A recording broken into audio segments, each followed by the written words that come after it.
I appointed General Ogolla.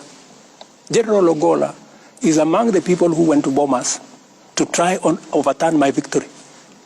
Do you know that? But because when I looked at his CV, he was the best person to be general. I called him and I sat him down. I told him, my friend, you went to bomb us to try and overturn my victory. But because you are the best person to be general, I'm going to give you the job. That is how it works with me. That's why I told you, if a person has the qualification, if he is the best for the job, I will give him the job. But that is the military. There's a code of conduct for the military and how politics works in Kenya, Mr. President. Let me tell you, my friend, I had the opportunity. I could have appointed anybody. I had, I think, 10 choices. I didn't have to. You know, there are people who say, oh, you know, William Ruto appointed Ogolla because he was the deputy CDF. That's not the case. I made the decision consciously. And I made the decision against the advice of many people.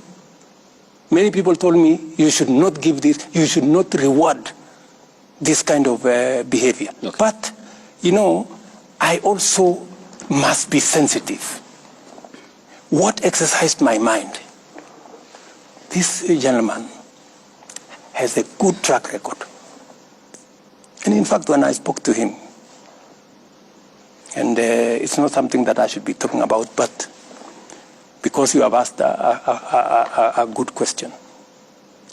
What exercised my mind is, this gentleman, yes, he may have made a mistake.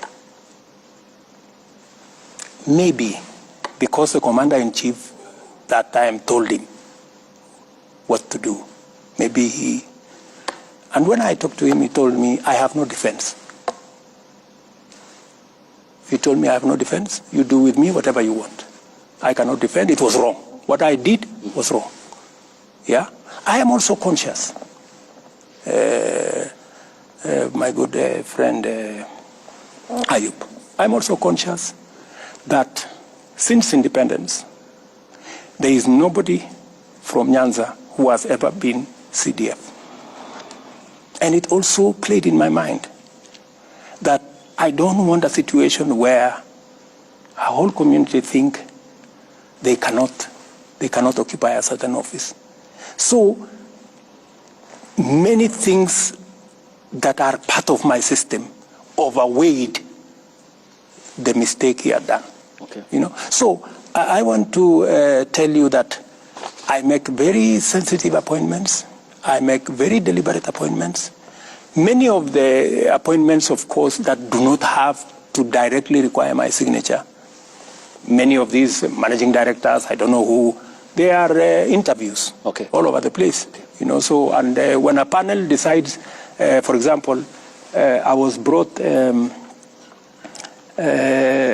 panel that interviewed the CEO of museum.